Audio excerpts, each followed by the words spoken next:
Hello, welcome to our classes. Good morning. हम लोग class 9 lesson 6 रेखाएं और कोरिलेशन के बारे में पढ़ रहे हैं। इसमें हम प्रश्नावली 6.2 का सवाल हल कर रहे हैं। अब तक हम क्वेश्चन नंबर 2 तक हल कर लिया। आज क्या पढ़ेंगे? सवाल नंबर तीसरा और सवाल नंबर चौथा हल करेंगे। तो सवाल नंबर तीसरा क्या है कि आकृति में यदि ए बी समानांतर सी डी कामा EF लंब है CD और कोण GED बराबर 126 डिग्री है तो कोण AGE, कोण GEF और कोण FGE ज्ञात कीजिए। ये हमारी आकृति दिया है। इसमें हमें 3 कोण पूछा है। 3 कोण हमें ज्ञात करना है। 3 नीचे एक AB रेखा है, दूसरी क्या है CD। ये दोनों एक दूसरे के समानांतर हैं। जो EF है ये CD पे लंब है। CD पे लंब है, इसका मतलब क्या कितने का है? ये 90 डिग्री का है। यहाँ से हम समझ सकते हैं क्या कि ये लंब होने की वजह से क्या होगा? ये 90 डिग्री का होगा। यहाँ पे बना भी दिया है, कहीं भी ऐसे बनाओ तो इसका मतलब क्या होता है कि ये 90 डिग्री का है। कोण GED मतलब कोण GE और D कितने का है? 126 का है। इसका मतलब क्या है? यहाँ से लेके यहाँ तक का टोटल कोण कितना है? 126 डिग्री का है। पूछा है कि कोण AGE मतलब कि कोण AGE ये कोण पूछा है हमसे। दूसरा क्या पूछा है? कोण GEF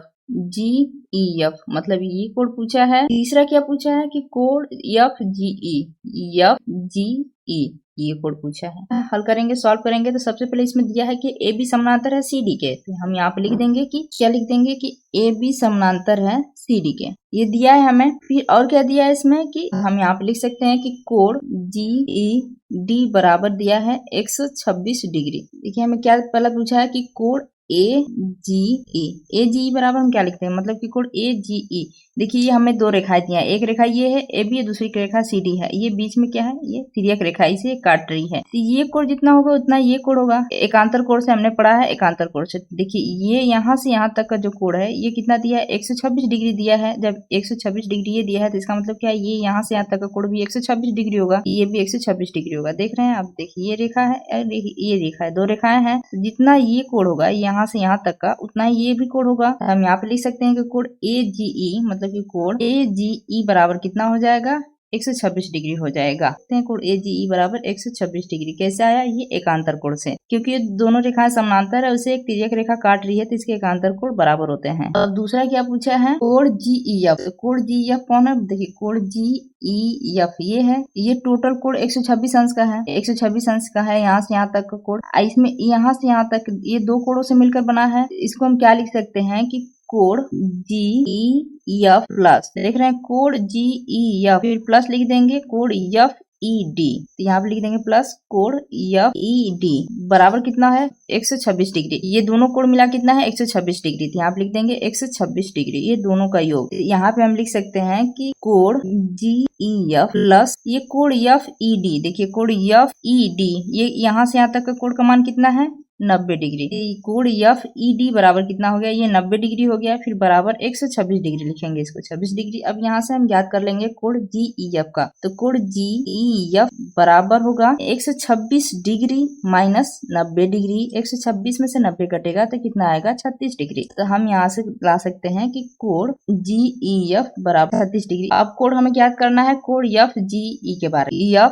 FGE इस कोण के बारे में हमें ज्ञात करना है। तो ये कोण हमें पता चल गया। ये कोण कितना आया हमारा? 126 डिग्री। जब ये कोण 126 डिग्री आया है तो इसे हम ज्ञात कर सकते हैं कैसे? कि रैखिक युग्म से। हमें पता है कि एक ही रेखा पर बने कोणों का योग क्या होता है? 180 डिग्री होता है। तो हम यहाँ से लिख सकते हैं कि कोण AGE प्लस, यहाँ से हम लिख सकते हैं ना कोण AGE प्लस कोण FGE, कोण FGE बराबर कितना होगा? 180 डिग्री होगा। कैसे? ये रैखिक युग्म से। कोण AGE के बारे में हमें पता चल गया। देखिए कोण AGE के बारे में हमें पता है कितना? 126 डिग्री। तो हम यहाँ पे लिख सकते हैं कि 126 डिग्री प्लस कोण FGE बराबर 180 डिग्री। यहाँ से हम लिख सकते हैं कि कोण FGE बराबर 180 डिग्री माइनस 126 डिग्री बराबर कर देंगे तो 180 में से 126 जाएगा तो कितना आ जाएगा? 54 डिग्री आ जाएगा। कोण FGE बराबर आ जाएगा 54 डिग्री। तो देखिए हमें ज्ञात हो गया। सवाल नंबर 4 दिया है आकृति में यदि PQ समानांतर ST तो कोण PQR बराबर 110 डिग्री और कोण RST बराबर 130 डिग्री है तो कोण QRS ज्ञात कीजिए। संकेत में हमें दिया है, हमारे बुक में संकेत में दिया है कि बिंदु R से होकर ST के एक समानांतर एक रेखा खींचिए। पहले इस आकृति में दिया क्या है? दिया है हमारे PQR, बोले तो PQR ये दिया है 110 डिग्री दिया है इसका मान, इस कोण का। फिर यहाँ पे दिया है कोण RST। देखिए कोण QRST इसका मान दिया 130 डिग्री। ये दो कोण दे दिया, पूछा क्या है कि कोण QRS मतलब कि QRS ये पूछा है, ये हमें पूछा है। इसे हम क्या मान सकते हैं, x मान लेते हैं, ये हमें पूछा है। तो हमें करना क्या है कि जब ये देखिए इस फिगर से हमें नहीं समझ में आ रहा था, हमें संकेत में दिया भी है कि हम बिंदु R से होकर ST तक एक समानांतर रेखा खींच सकते हैं, या इसको हम ऐसे भी कर सकते हैं कि जब समझ में ना आए फिगर तो हम अपने से कुछ रचना भी इसमें हम कर सकते हैं। तो इसमें से हमने इसमें संकेत भी दे दिया है। तो यहाँ हमें संकेत में क्या दिया है कि यहाँ से हमें एक समानांतर रेखा खींचनी है, इसके ST के समानांतर, जो ऊपर ये रेखा है इसके समानांतर एक रेखा हमें खींच देनी है। हमें रेखा खींच दिया हमने, इसको हम क्या मान लेते हैं, इसे हम मान लेते हैं Z। ये रेखा क्या है, ST के समानांतर है RZ। अब ये दो रेखाएं समानांतर हो गई। देखिए हम यहाँ से सिर्फ दो रेखा उठाते हैं। देखिए एक रेखा हम ये लेते हैं ST ले लेते हैं, एक रेखा क्या लेते हैं हमने, ये RZ ले लिया। ऐसे कुछ फिगर बनाया हमारा, ये हो गया हमारा S, ये हो गया T, ये हो गया R, ये हो गया Z रेखा हो गया। ये मान दे दिया 130 डिग्री दे दिया है। और हमें इसके बारे में हम जान सकते हैं कैसे होगा, इसको आप अपने आप सोच सकते हैं कि आप इमेजिन कर सकते हैं। ये रेखा ऐसे सीधी गई होगी, ये बीच में एक रेखा तिर्यक रेखा इसे काट रही है, इसे ऐसे कुछ फिगर दिख रहा है, समझ रहा है कैसे कुछ बन सकता है ये फिगर। तो ऐसे हमने फिगर देखा तो हमने पढ़ा क्या कि कभी भी दो समानांतर रेखा को एक तिर्यक रेखा काटती है तो उनके दो एक ही ओर बने अंतःकोणों का योग क्या होता है, 180 डिग्री होता है। ये देखिए एक साइड ही बना है तो ये 130 और ये कोण जो मिला देंगे इसको, तो ये दोनों कोण मिलकर क्या हो जाएंगे, 180 डिग्री हो जाएंगे।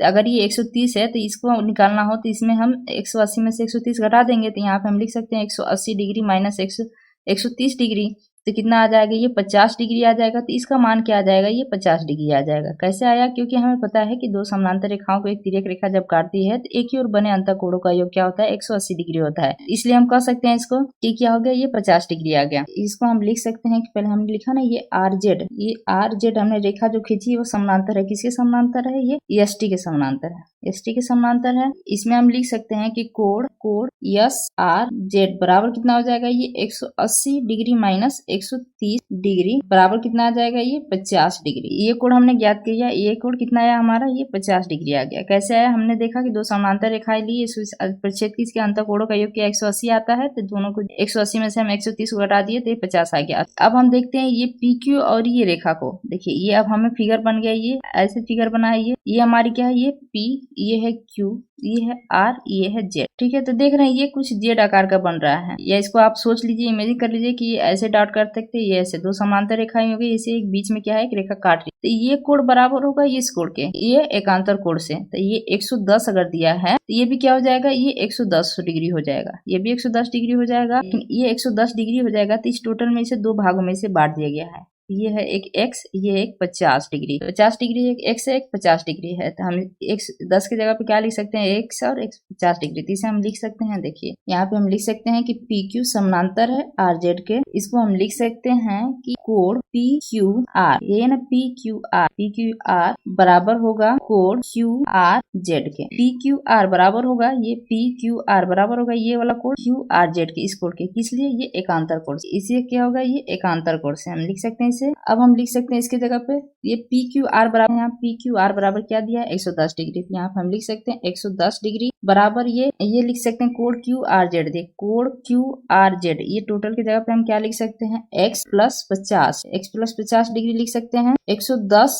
डिग्री फिर यहाँ पे कर देंगे माइनस, ये जो 50 है ये इधर आ जाएगा, तो ये हो जाएगा माइनस 50 डिग्री बराबर x कर देंगे। 110 में से आप 50 घटाएंगे तो कितना आ जाएगा, ये 60 डिग्री आ जाएगा, 60 डिग्री आ जाएगा बराबर x। हम लिख सकते हैं x बराबर क्या हो जाएगा, 60 डिग्री। इस तरीके से आप आसानी से सवाल को लगा सकते हैं। Thank you for watching, please like and subscribe my channel.